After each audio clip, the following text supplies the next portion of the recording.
Magandang araw sa inyong lahat. Ako si Harley KL Official na may layuning makapaglahad ng makabuluhang paksa, ang isang napakahalagang bahagi ng ating buhay, ang mga guro.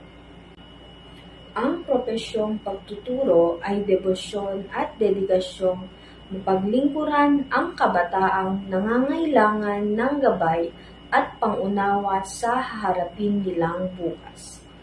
Ito rin ay isang huwaran na gawain sapagkat ang buong aspeto ng pagkatao ay kailangan maging isang mabuting halimbawa para sa lahat sapagkat ikaw ay isang guro na nagsisilbing salamin sa iyong mag-aaral, mga magulang, at mga tao sa komunidad. Tisa, isang bagay na karaniway kulay puti na kadalasang ginagamit ng guro na panulat sa pisara. Ganito lamang kasimple ang maaring mailarawan sa panlabas na kaanyuan ng tisa. Subalit, malaki ang responsibilidad nitong ginagampanan, lalong-lalo na kapag ang guro ang may tangan. Ano ba talaga ang mahalagang papel na nakaatang sa balikat ng tisa sa araw-araw na buhay ng isang guro? Sa puso ng isang progresibong lipunan ay ang edukasyon, at sa gitna ng edukasyon ay ang mga guro.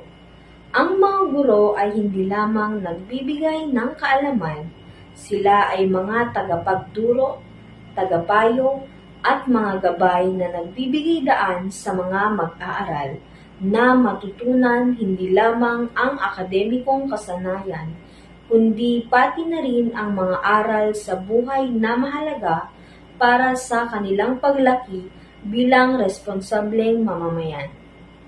Ang isang guro ay may maraming responsibilidad sa lipunan. Una, sila ay nagsisilbing pangalawang magulang sa loob ng silid-aralan na nagbibigay ng suporta at paggabay sa mga mag-aaral sa kanilang pag-unlad. Ang mga guro ay nagtataguyod ng positibong halimbawa at tumutulong sa mga mag-aaral na bumuo ng mabuting pag-uugali at mga prinsipyong moral. Sa pamamagitan ng pagtuturo ng mga kasanayan tulad ng kritikal na pag-iisip at paglutas ng problema, ang mga guro ay nag-aambag sa paghahanda ng mga mag-aaral na maging produktibong miyembro ng lipunan. Bilang karagdagan, ang mga guro ay may mahalagang papel sa paghubog ng hinaharap ng lipunan sa pamamagitan ng pagtuturo sa susunod na henerasyon. Sila ay nagbibigay ng inspirasyon at nagpapalakas ng loob sa mga mag-aaral na tuklasin ang kanilang mga hilig at itaguyod ang kanilang mga pangarap.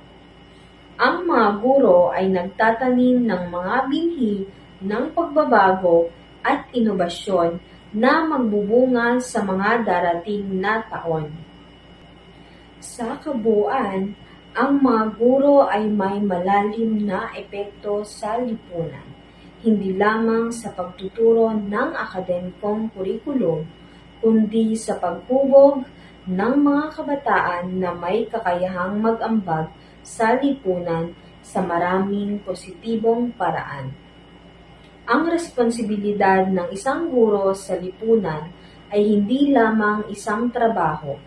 Ito ay isang misyon na may malawak na impluwensya at kahalagahan.